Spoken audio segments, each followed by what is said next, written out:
Hello, guys, and welcome to another episode of Stories, the True and the Fictional. I am one of your hosts, Jay O'Brien. Sadly, Ryan is not with us today, but I'm sure he will rock up on the next episode. So it's just going to be me and our guest. But before I bring in our guests, we got to do the sponsor run. Rebecca Castles, Martin Kearns, please check out their stuff. They're great authors, great friends of the show, and they've been with us quite a long time.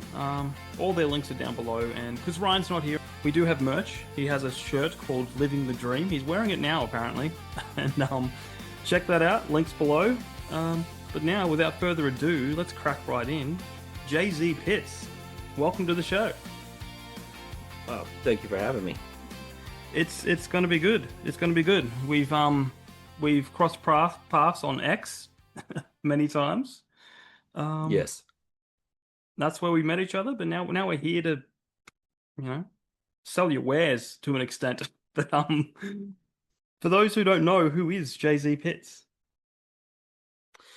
Who is Jay-Z Pitts? That is a good question. I am a father. I am a husband, a son, and I'm a guy who writes books. So far I only have two out, but more to come on that end. Excellent.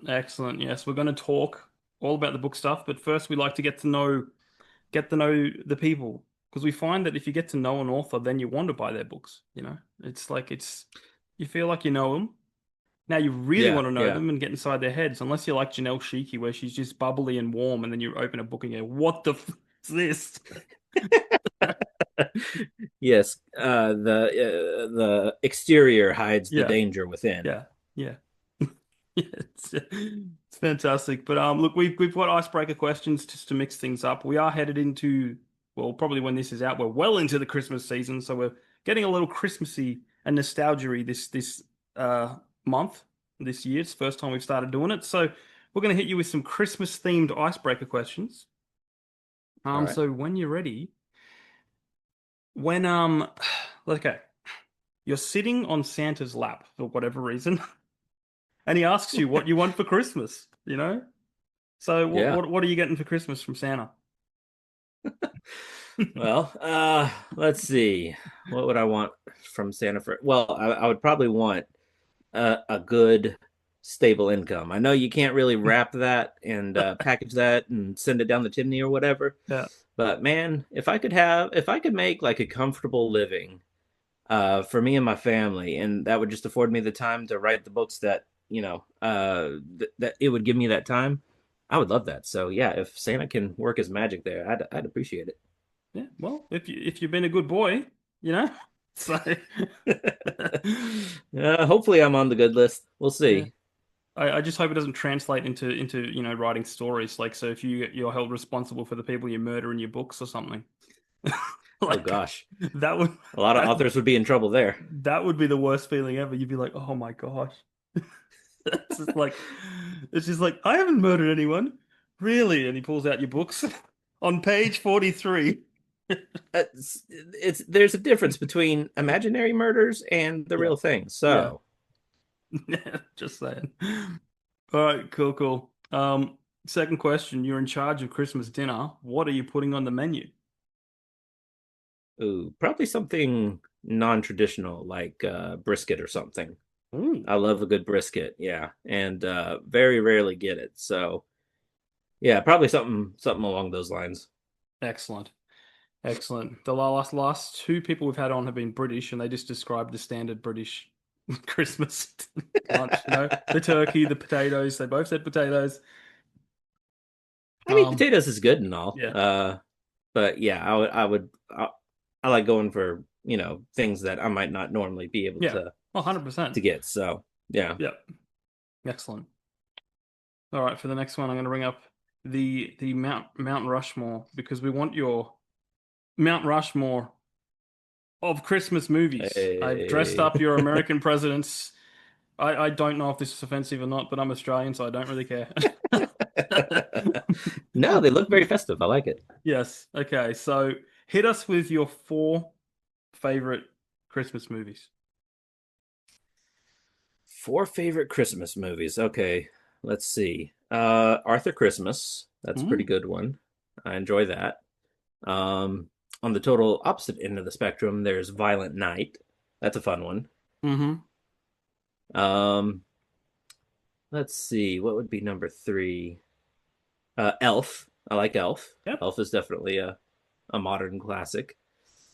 And I don't know, maybe throw one in there to kind of be a little controversial. Maybe Die Hard. We've actually had that every single time. Oh darn! And here I was thinking I was being original. No, but well, the last one on Hugh, he did Die Hard 2 because he just wanted to mix it up a bit. You know, Oh yeah, Die Hard 2. Die Hard 2 is a solid one. yeah, it's good. Have you seen Fat Man with Mel Gibson? I did. I did. I didn't enjoy it as much as Violent Night, Yeah, but that was an interesting yeah, version. I didn't know where that movie was going, and it yeah. was kept me guessing the whole time. So I just liked how straight it was played. yeah. It's just like, nope, we're hiring out these elves to the U.S. military. It's just like, oh yeah, I just like the concept. So yeah, definitely a surprise for me. But I liked seeing Mel Gibson in a lead role. You don't see Mel Gibson in as many movies anymore, which is kind of sad. Yeah, The guy's had his controversies and whatnot, but yeah, he's extremely talented. So yeah. Oh, he's a brilliant director. yeah, he filmed Hacksaw Ridge 20 minutes from my house. So no kidding. yeah, it was very funny because it was my old church that I used to go to, and our minister got an email saying, film crew wants to come and look at your church to see if we're going to film here. And he in his head, he's just like, it's uni students that want to come and do a short film. He walks into the church and there's Mel Gibson sitting in the front row. And he's just like, "You're Mel Gibson." You know?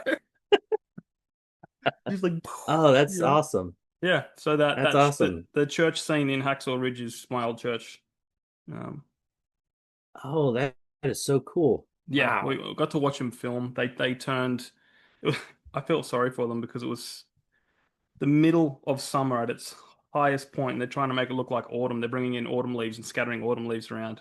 These poor guys are in Oh the man, thick military uniforms, and it is just cooking. brutal. Yeah. It was absolutely Movie fun. magic though. That's awesome. Yeah,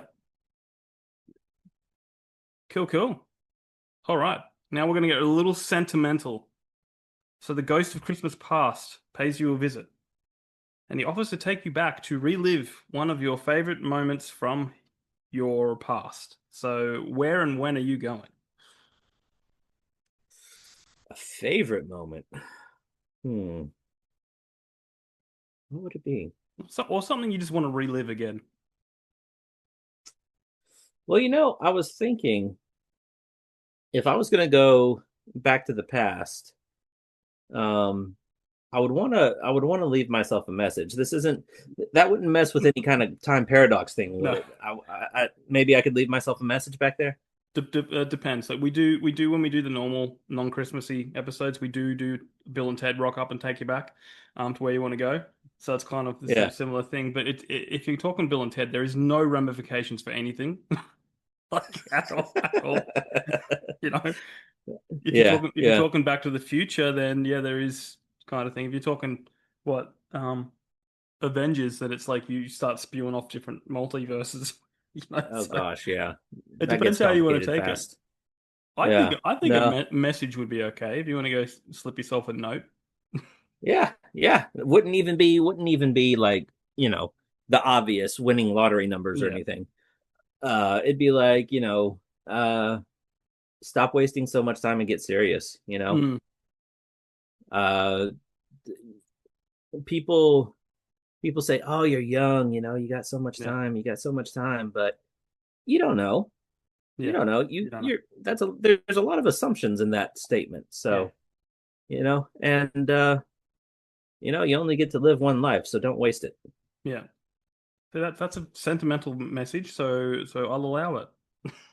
All right.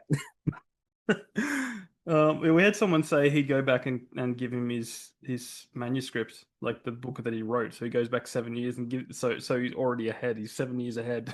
You know? He's already written it. Here you go. Yeah. Yeah, like when you're at the start, So, That's that's perfect. Yeah, yeah, that it would is. probably be a good idea. Yeah. No, yeah. I'd go back and tell myself to, slow down because I'm up to book number 6 now, and I'm just going like I kind of rushed the first two, Hmm. and so I didn't, I skipped some steps, or I just kind of went and Yeah, I've since then like updated and republished and stuff like that. So I'm going like, well, it's better now, but back then I should have just not rushed, yeah. you know. Well, I mean, we live in such a go rush culture. Yep. It's hard not to get caught in that, even when writing a book, which is a slower, Yeah. more tedious, more Yeah. detail oriented process. Unless you're E.L. Montague, because he just I pumps them out. He pumps them mean, out, eh? some of these guys, man, they can pump out a book every month or two. Yeah. That and before the days of AI, before Yeah. all that, they could sit down and bang out a book in a month or two and go on to the next one. And I have no Yeah. clue Yeah. how they could do that. I just, I wrote a novella and it took me 9, 10 months to write it out, get it all Yeah. done, and all that sort of thing. So Yeah. that's speed writing is definitely not in my skill set. Yeah. I do feel the pressure a lot of the time because I have so many ideas. Like, and it's just Mm, I want to get to the next one. Even now, I'm probably a quarter of the way through my current book, and I already have the idea for like another 3 or 4 books. And I'm going like, and I'm half thinking about those other books. I'm going like, don't get distracted. Finish this one. You know, just yeah, it's a reality for most of us. I think that we have more ideas than time. yeah. I mean, we had someone on a few years ago who was in prison. Didn't ask what for, but he was in prison for like 5 years, and he wrote 50 books. Good Because grief. 50. I don't know how long they were. They weren't all like massive times. They could have been novellas or something. Yeah. But 50 and Well, handwritten. yeah. So I when he mean, got that's a out, good when use he of yeah, so when he got out of it's a prison, good use of time. yeah, when he got out of prison, then he started publishing them all and translating them onto. I'm just like, geez, and it was like no real internet. So he went to the library, the Yeah. prison Did library, it and the he old fashioned researched. way. Yeah, I'm going like, dude, you're a machine. Yeah. That's crazy. I mean, good for him, but Yeah, wow, that's yeah, incredible. yeah. No grok back then.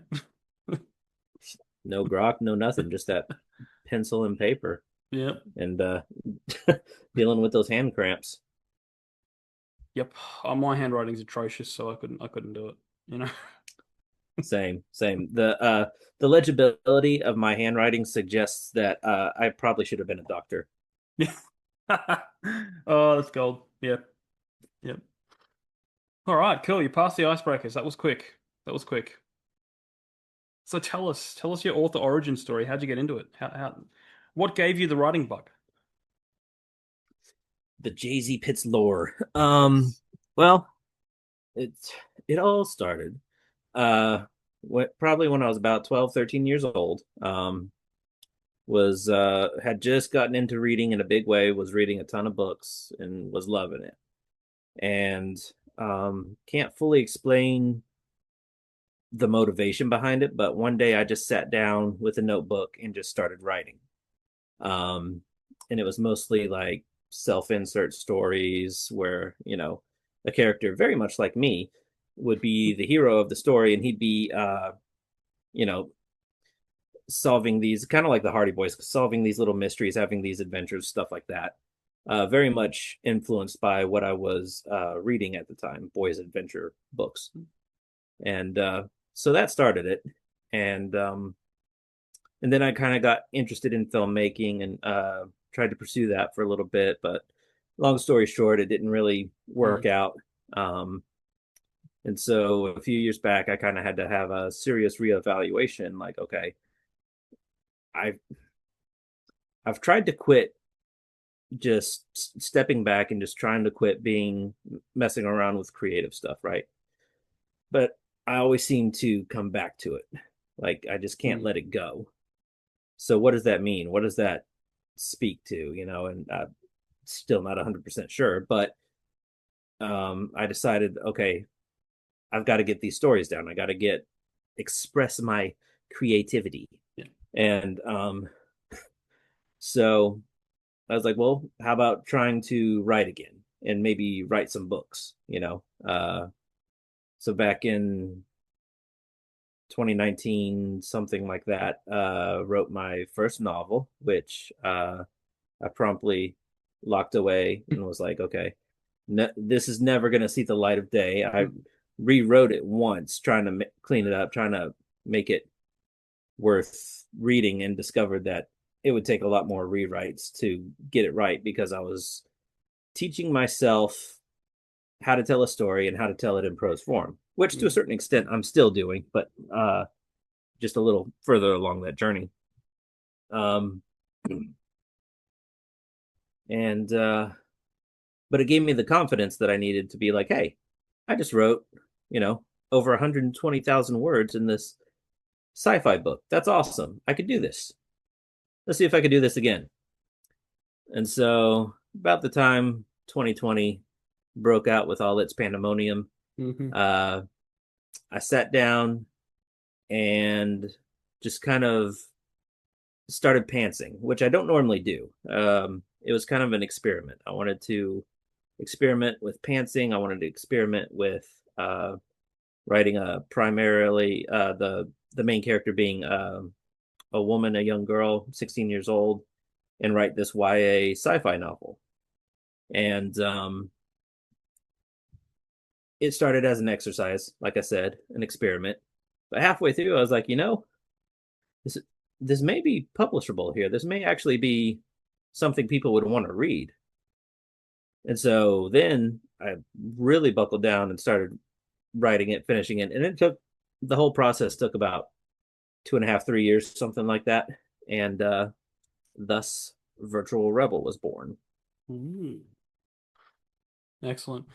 So I was into filmmaking too for a little bit. I actually I got a screenplay all the way to Ridley Scott. So I Really? guarantee you he didn't read it. He probably just looked at it and went, tossed it as he maybe even put it in the bin. I guarantee you. Yeah, when I moved back home to my hometown, there was a guy on my street who knew Ridley Scott from 20 years ago. Still had his contact details and everything. Um, Oh, that's so amazing. that was interesting time because yeah, I had a friend who yeah, just I was mowing his lawn and he goes and then he had all these ties to Hollywood. I'm just kind of like, and he's just like, oh, have you thought about screenwriting? And I went, I have now, you know, Yeah. you know. And the first one I wrote didn't get to Ridley Scott. It was another one. And I was like my third or fourth one. But if suddenly there's a movie that comes out with my name on it, I'll be like, hey, but yeah, That or a movie that comes out very similar to your story, and you're like, hey, wait a minute. yeah. Wait a minute, yeah, yeah. No, it was just crazy. Um, um, yeah. So that was my first book was the Emu War, Letters from the Emu War, and that was going to be a movie first, and it got to pre-production, and then everything just exploded, imploded, should I say? Mm. And nothing ever came of it, and that's why I chose to do a book about it. You know? Yeah. Yeah, that's awesome. I was able to make a couple of short films during my time pursuing filmmaking, and I wrote the screenplays for those. Very, very basic guerrilla style, shoot, all that kind of thing. Yeah, And I do have an idea for a screenplay that I'd like to sit down and write out. I'm still very much interested in filmmaking. I yeah, just no longer, pursuing it as like a career or whatever. Um, so I'd like to maybe one day get the time and write it out. I think it would make for an interesting movie, but yeah. we'll see. Yeah, film industry is brutal. I can just say that it's brutal. It's worse. Especially right now. It's worse than being an indie author. Indie author's Yeah, great. and that's You saying know, something. yeah. Well, it's cheaper. That's saying something. Being an indie author is cheaper than I got a friend who's I think he's making his fifth film at the moment. He's brilliant, but it's been brutal for him. He's made so many sacrifices, and like Yeah. the Australian film industry just don't support him at all. He gets all these awards from overseas, but Mm. They just won't support him. They won't recognize how brilliant he actually is. Uh, Mm, I'm just like, that's frustrating. yeah, I feel so bad for him. I feel like, man, if I if I suddenly became a millionaire, I'd be like, I'd throw Mm. money at him, Yeah, for real. and then I'd probably Yeah. throw my book and money, make this. You know? Put this in your production pipeline, please. Yeah, yeah, because I know, because I've always said if any book of mine gets turned into a movie or a TV show, I'm like, I've already got the director. That's part of the deal. He's practical effects. Like he made a shark Nice. movie, um, and set in the 1940s, and they've got old school diving equipment. The screw Yeah. on bolts and stuff. And none of it is filmed underwater. But there's all these underwater scenes. You're just going like, how did you do that? Like Yeah.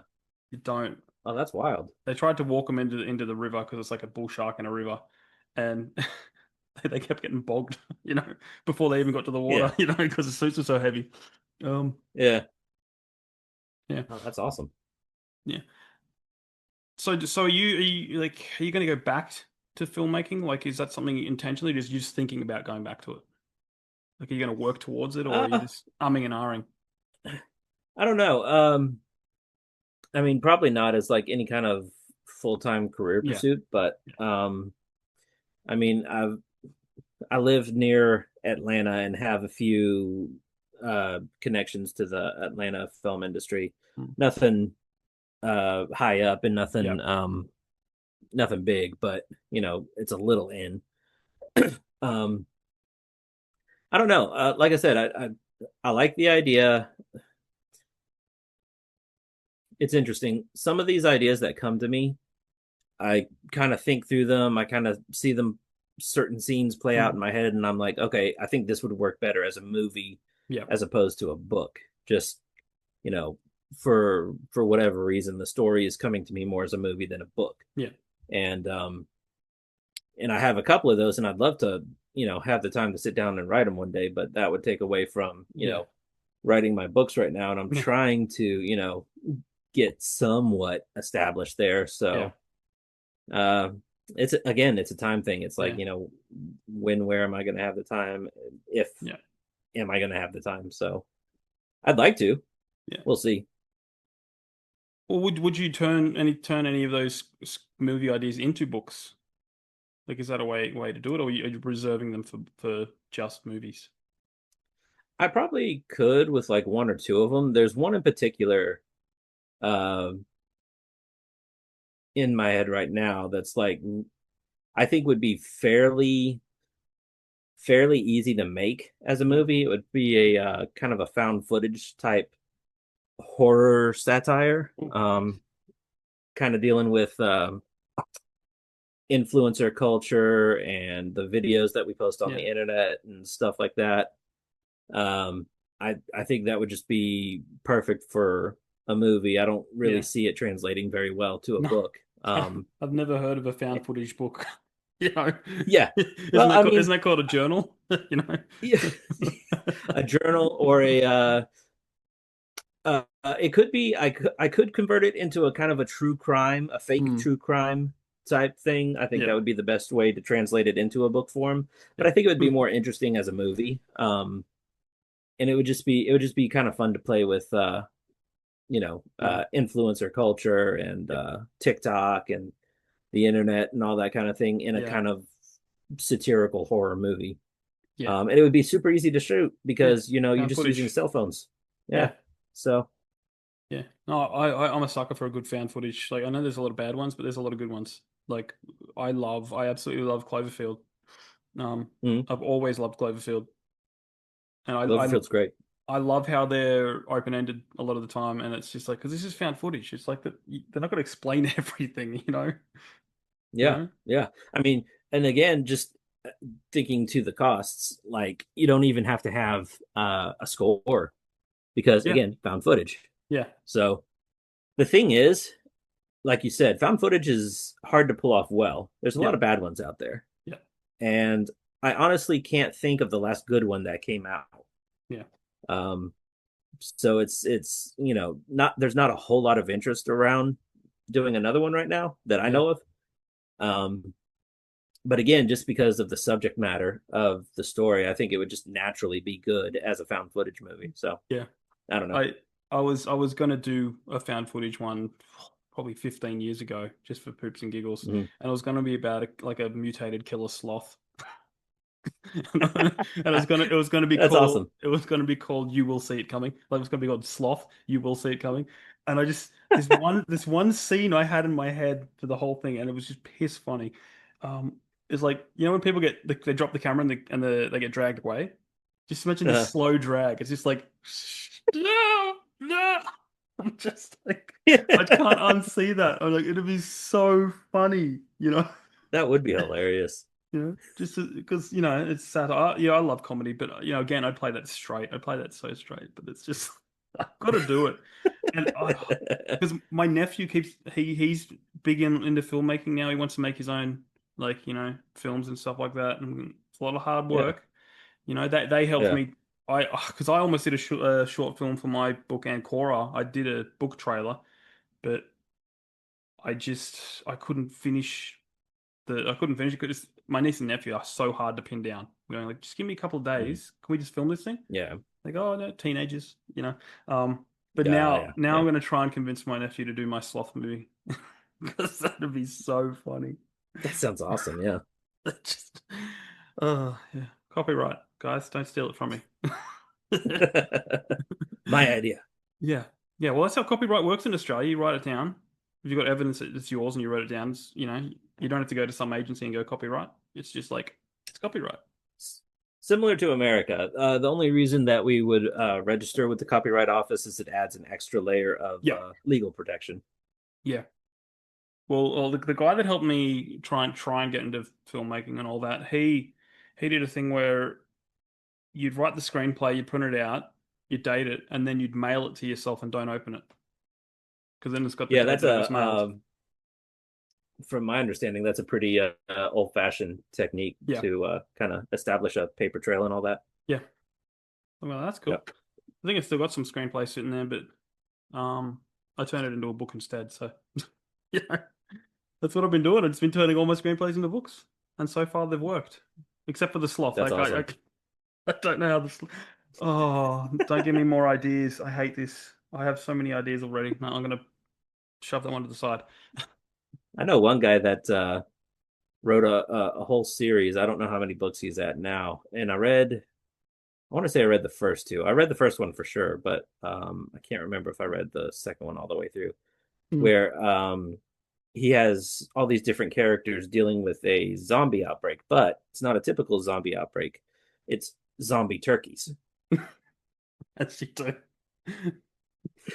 And the situation is funny, but he from what I remember, because this was several years ago, he plays it pretty straight.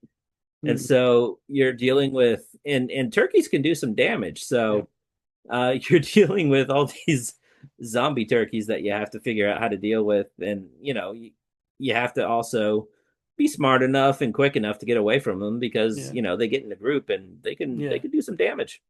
That's amazing. I know there was a film that came out early this year, maybe even late last year, called Rippy, and it's about a zombie kangaroo. Oh man, Yeah. kangaroos are scary, man. I don't, Mm. obviously don't live in Australia, but I've seen videos. Kangaroos Yeah. are like Yeah. oversized jacked mice or Yeah. something. They always look like they're Yeah. trying to square up with you. Well, there's actually three types. We've got a wallaby, which is half the size of a kangaroo. And Okay, that they won't do anything.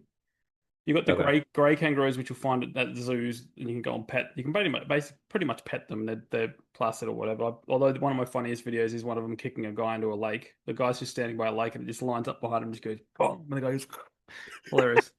But then you've got the reds they're the ones that will kill you. They're just huge. They're the Hulk ones that you see. I, yeah, I don't get them near me okay. at all. I'm on Well, like that's the good. East Coast. They're like up north and inland and where the desert Yeah, is, and they will kill you. Like yeah. Like again, the videos I've seen are pretty terrifying. So, yeah, I mean, most videos of Australia I see are pretty yeah, terrifying. So, yeah, yeah. Well, there's a great meme that I posted probably a week ago or two ago. And it's just like it's just this cute little Australian animal, like a possum looking thing. It's like the size of your thumb, and Yeah.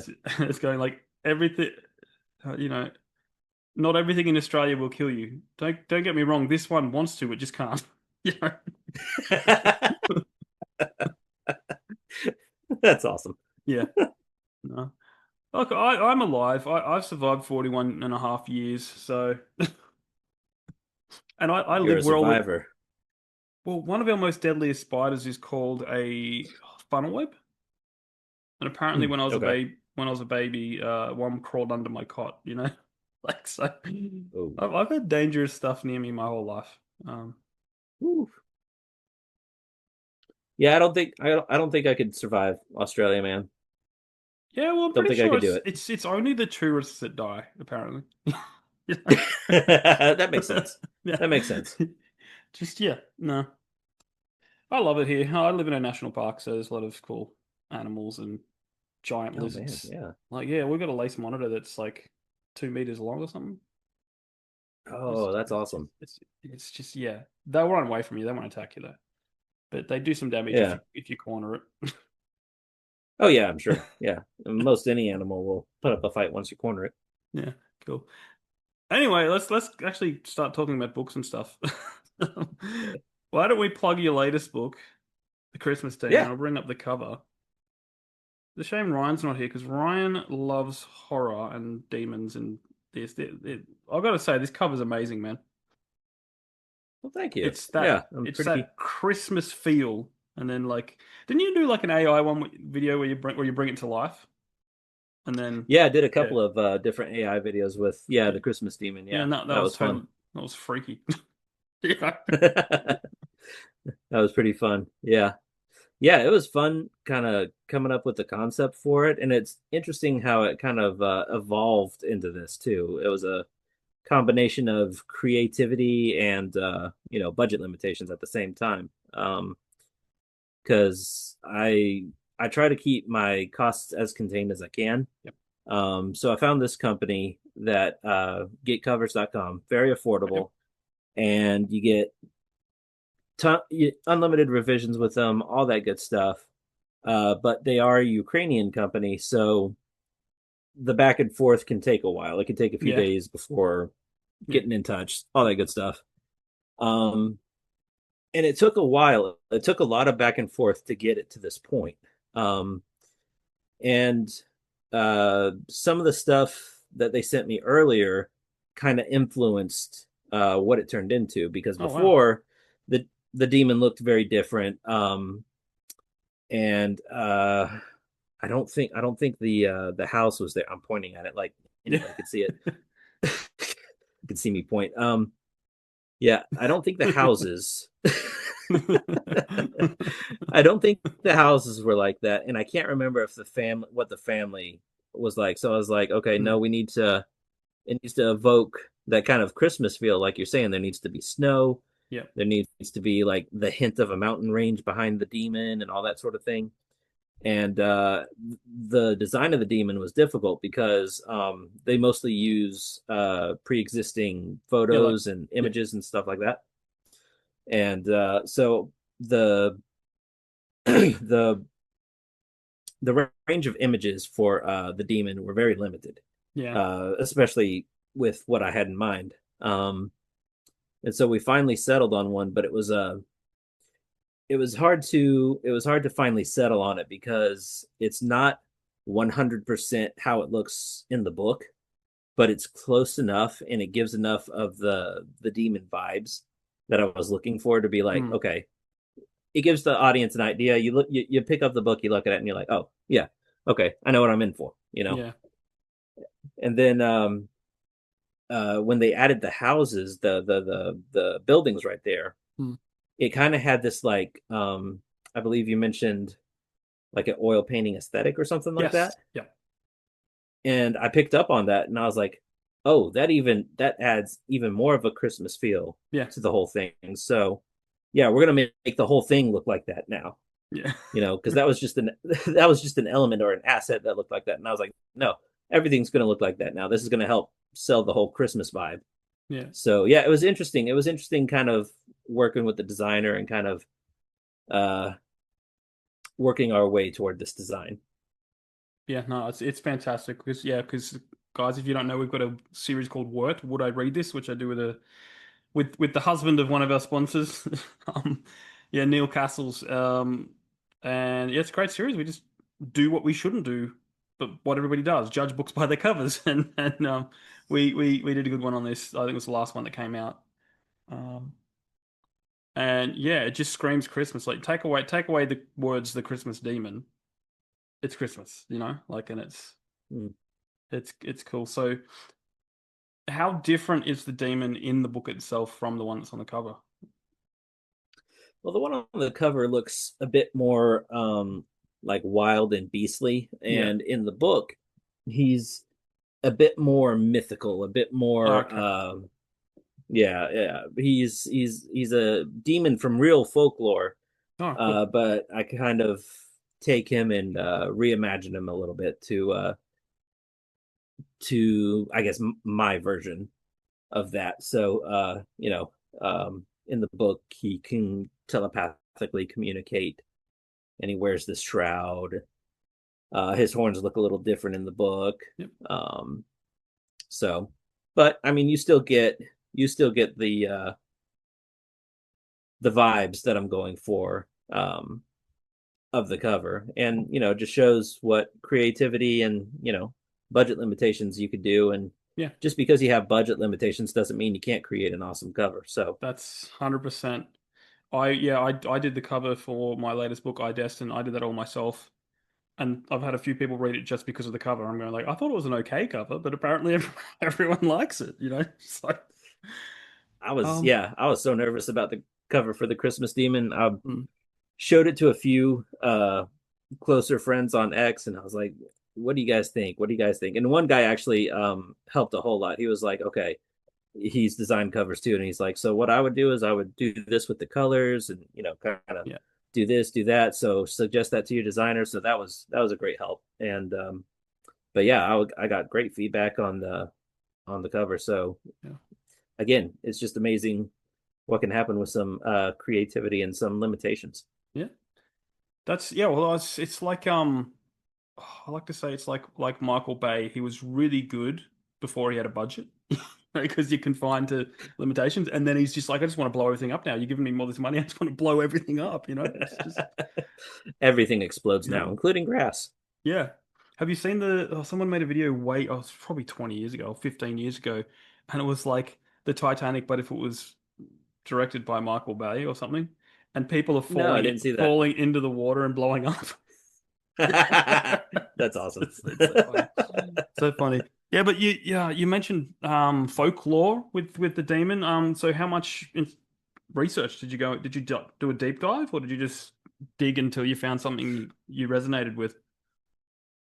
I'll tell you, it was quite extensive research. I went all the way to the second page in the Google research.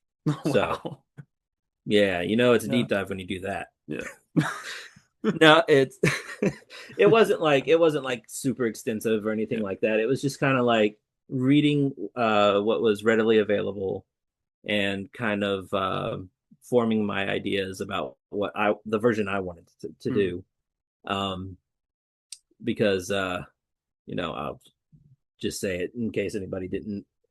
It's not exactly a spoiler, but I don't necessarily advertise at the same time that the demon here in the book is Krampus, and Hmm. it just you know for people who know, they're like, "Oh, the Christmas demon, yeah, that'd be Krampus." But Yeah. some people still don't know who Krampus is, so Yeah. it's not something that I just kind of. But anyway, yeah, Krampus lore is pretty interesting. The A lot of people agree that it kind of dates back to like pre-Christian traditions and stories, Hmm. and so nobody knows exactly where the figure came from or who created him or invented him or whatever. So I felt like that kind of gave me some wiggle room with my interpretation of Hmm. Krampus. Um, I tried to keep some traditional elements, but at the same time, I wanted to have a little fun and kind of do kind of my own interpretation. Yeah. That's great because there's so many Krampus stuff, So creating your own style through it's really cool. wouldn't want to visit from Krampus though. No, no, especially not my Krampus. There's No. apparently different regions, especially different regions tend to have different interpretations of Yeah. Krampus. Some Yeah. regions he's a bit more of a like a Loki character, more Yeah. mischievous, more trickster, stuff like that. Whereas other regions he's a bit more dark, bit more demonic, bit more scary, and Yeah. that's the direction I kind of went with. Cool. Cool. So, what's the story itself? Like, what's synopsis as much as you want to share without spoilers? Like, what's it about? And don't say a Right. Christmas. So And the don't say pit a Christmas demon. it's about a Christmas demon. Come on, it's right there Yeah. in the title. Yeah. Um, so the elevator pitch is a family on a trip in the Bavarian Alps meets with an accident and is taken to this remote village. And in the process, they meet a demon of ancient folklore. And if they are going to survive, they must not only face the darkness outside, but also the darkness within. Yes. Cool. Cool. Is there a specific reason of why you set it where it's set? That's kind of where the Krampus folklore Hmm. originated. And it's Okay. still kind of there's still a heavy Krampus influence there. They have some of the stuff that I included in the book, like I'm gonna butcher this, but like the Krampusnacht Mm. celebrations or parades or whatever. Yeah. And I apologize, that was brutal attempt at saying the word, but these kind of Krampus parties, celebrations, whatnot that happen um, today, actually, tonight. Um, Krampus night is the night that Krampus is supposed to come out and he's supposed to do his mischief. Mm. Um, so that's why I said it over there. I just wanted it Yeah. to have that kind of, you know, authentic to the Yeah. setting. Yeah. That's cool. I often wonder though if a certain night is the night that Krampus is supposed to come out, like doesn't that kind of like put everyone on edge? Like wouldn't it be a bit better to randomize the nights? So you don't know. Well, that's something that I kind of address in the book. Oh, look at Don't really that. want to, yeah, go into too much detail there, but that is something I addressed in the book, and so there's at least some sort of explanation there that hopefully will satisfy. Geez, I'm asking all the right questions today, aren't I? Yeah. Cool. Well, definitely on my TBR. Is it heaps scary though? Is it like what's the level of is it like jump scary? Is it like No, not violent? really jump scary. It's there's a little violence, not a ton, but there is some. It's more suspenseful. All right. Um, the scares come a bit more deal with a bit more psychological stuff, a bit more suspenseful because of the situation that the characters are facing or dealing with. Yeah. I don't really consider myself to be a horror writer. Mm. This was again just something that I wanted to kind of play with and kind of have fun with. Been wanting to write a Krampus story for a while, and I'd been dealing with some uh, a dark, depressing mindset for a while. So I just kind of came up with these characters first because writing helps me process like emotion and stuff Yeah. like that. And I just started creating the characters first, and then I realized that for some reason I can't remember the connection now, but I was like, oh hey, these characters could deal with Krampus. I've been wanting to tell a Krampus story for a while. These Mm. characters could deal with Krampus, and so that's how that's kind of how the birth of the conception of the Christmas demon came about. So I wouldn't say it's not as scary as one of Janelle's books.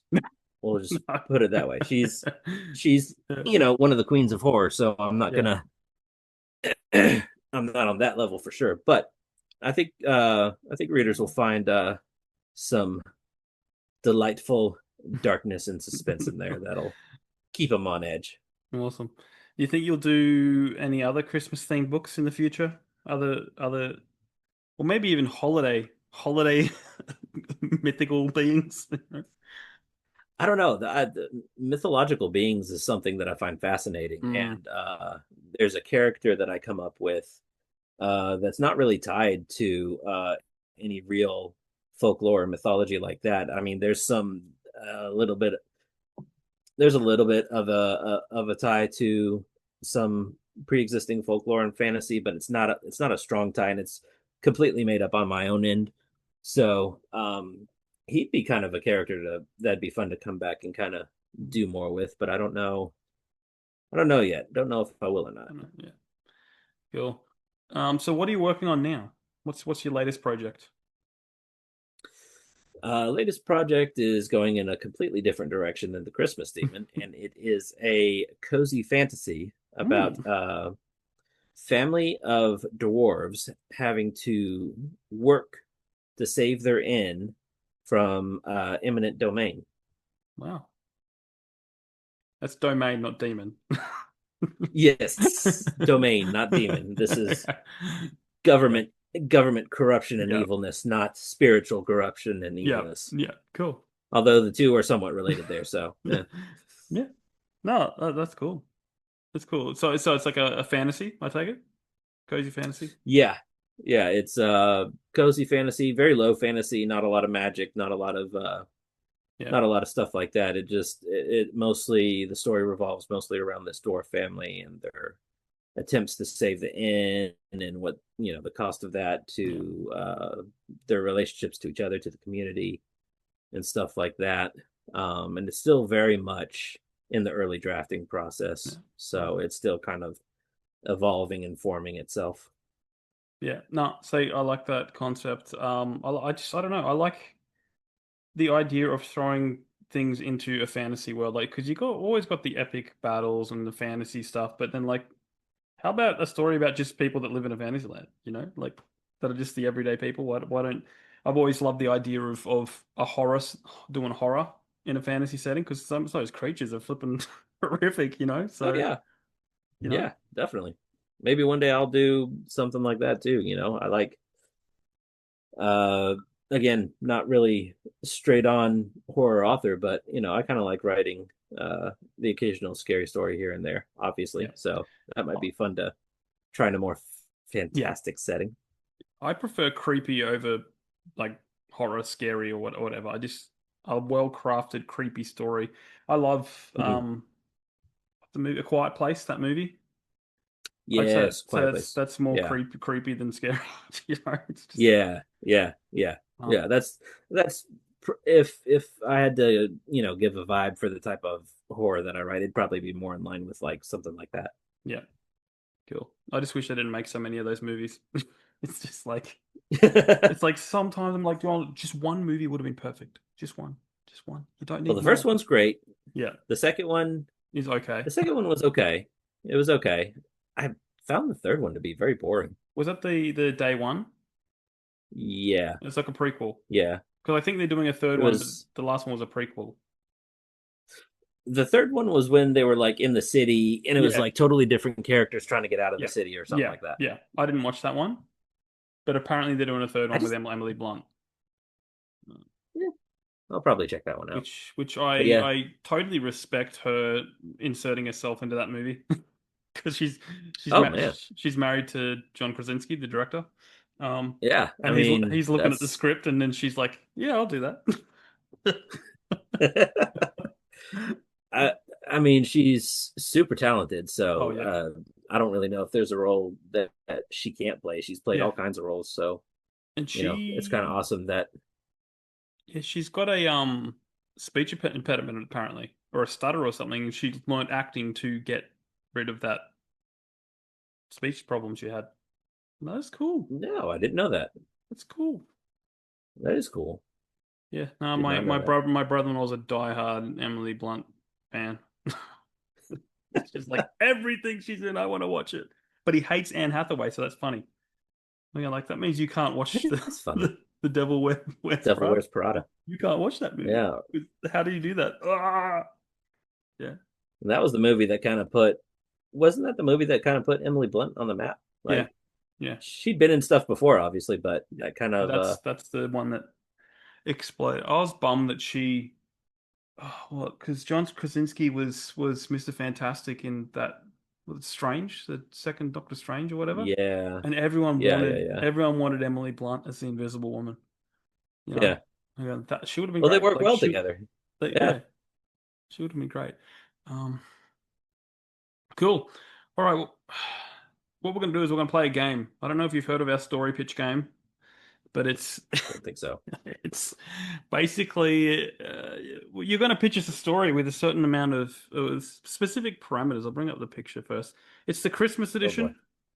Hey, everyone that Uh, says "Oh boy," like the last guy was the one we filmed last night. He was really nervous and he came out with some of the best stories. So you'll be surprised. Okay, all so the, right. the game is called Story Pitch. So there's a setting, there's a genre, there's a main character's profession, and there is a Christmas edition. When it's not Christmas, it's a crazy edition. It's something that kind of throws the spanner in the works. But basically, I can bring up a spinny wheel and you can take it to chance, but it's between 1 and 12, or you can give us random numbers. And each one will correlate to something on a graph, but it's up to you. All right. So I could just give you some random numbers. Yeah, between 1 and 12 for each category. Okay. For setting, let's start out with an easy six. Yeah, and your genre? Genre, let's do one. 1. Okay. Your main character? Main character, let's do seven. 7, and your Christmas edition. 11. 11. Oh, I think we got 11 last night, but we're going to find out. I'll bring up the graph. Okay, so graph number 1. Okay, so your setting, it's a small country town. All right.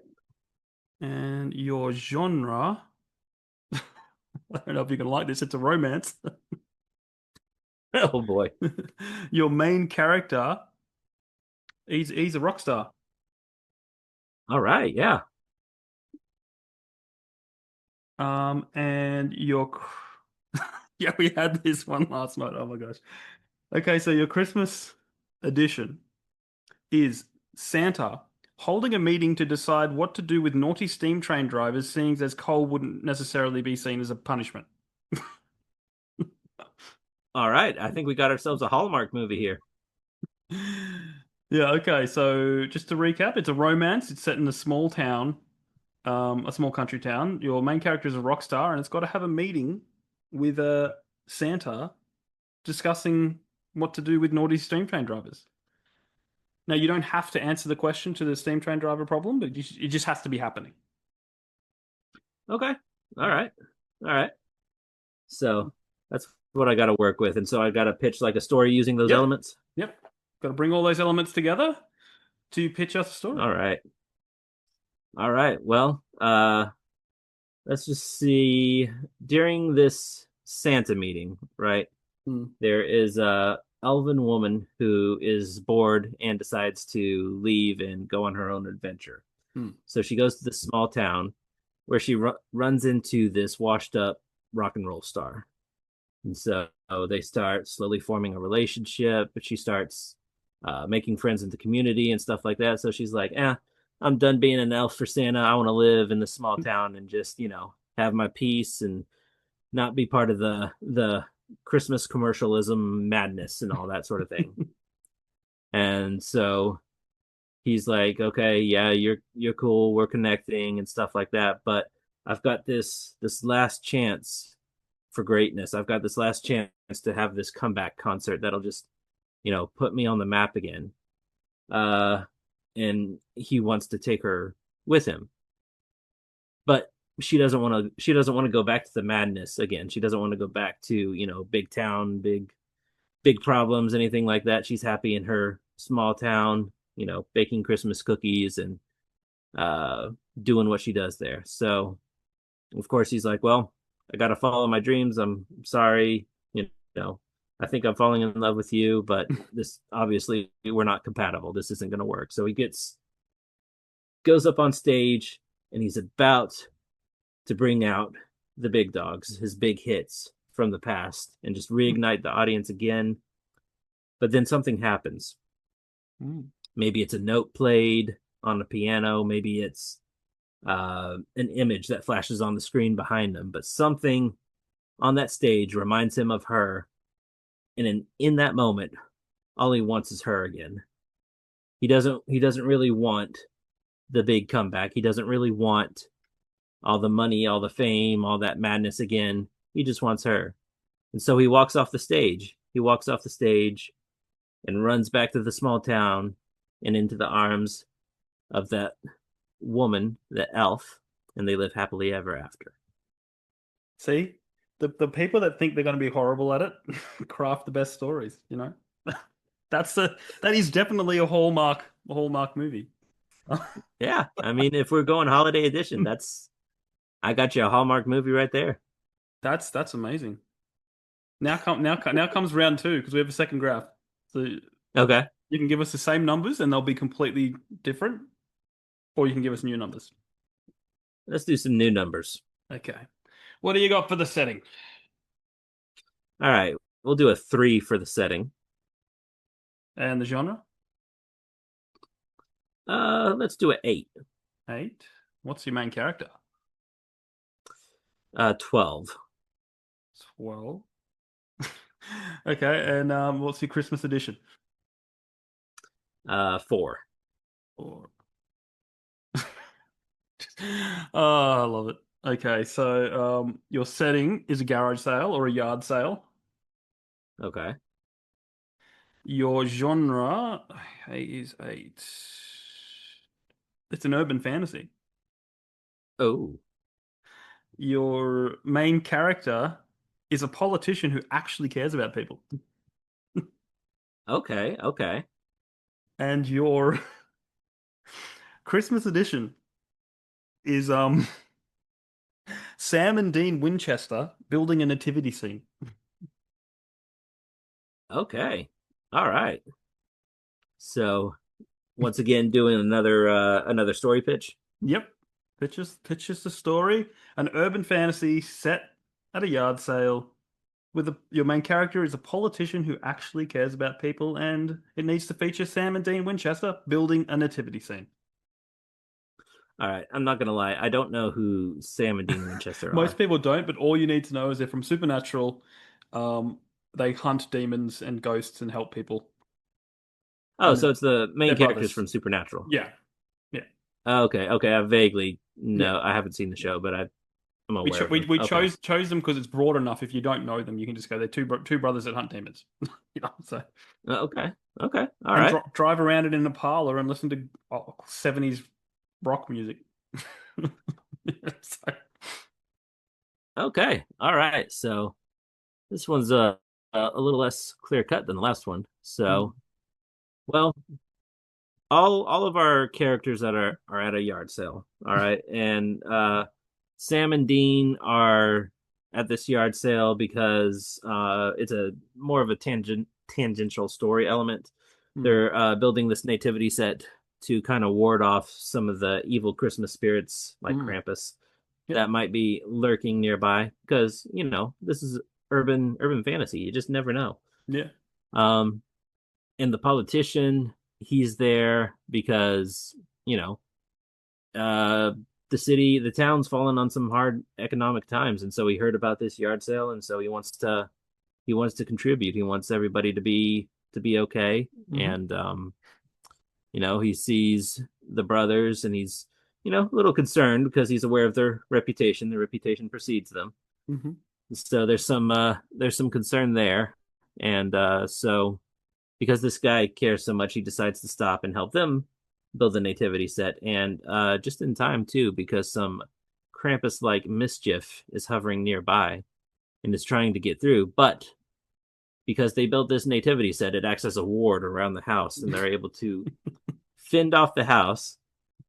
And the politician again just sees this family suffering under this hard economic time that everyone is in. And so, much like the story of the Christmas Carol, he decides to go out, buy a Christmas turkey, and give them a memorable Christmas morning. A beautiful Hallmark movie. There you go. I just love that it's Sam and Dean are building a nativity scene to ward off. You're the first one to give us a reason as to why they're building a nativity scene. I mean, they got to be doing it for their demon hunting purposes, so it just Yes, makes sense. that's amazing. Now we'll tell you now. What we're starting to do now is we're starting to collect crazy editions from all our guests. But so don't tell us now. Have a think. But when we finish recording, I'll get you to tell us a crazy edition, and we'll add it to the list. And that way, all the wonderful indie authors can contribute to the game that is called Story Pitch. Awesome. But for now, thank you for joining us. It went fast, but as we do on all the podcasts and all the Bearded Book Beast and Bald and Balding, tell us where our listeners can buy your stuff, stay up to date with what you're doing, and plug whatever you want to plug. The floor's yours. Yeah, for sure. Virtual Rebel has been published wide, which means it's available online wherever books are sold. So Amazon, Barnes and Noble online, Smashwords, all that good stuff. The Christmas Demon is exclusive to Amazon, which also means that you can read it on Kindle Unlimited if you want to.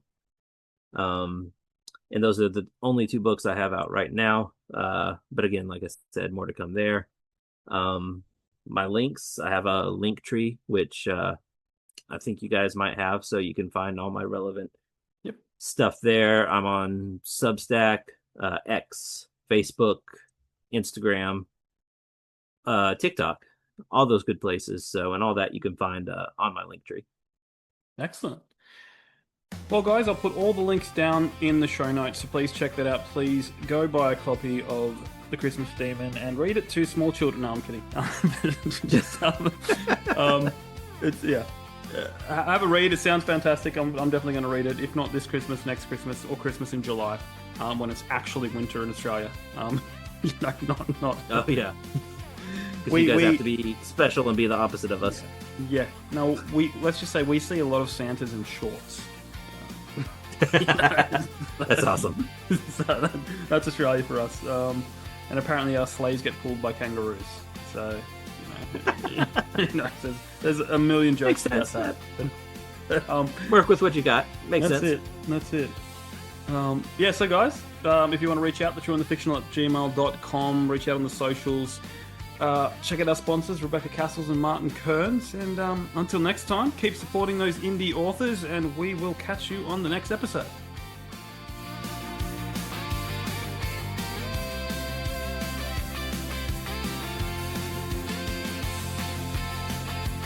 Merry Christmas and Happy New Year from Stories Podcast. In you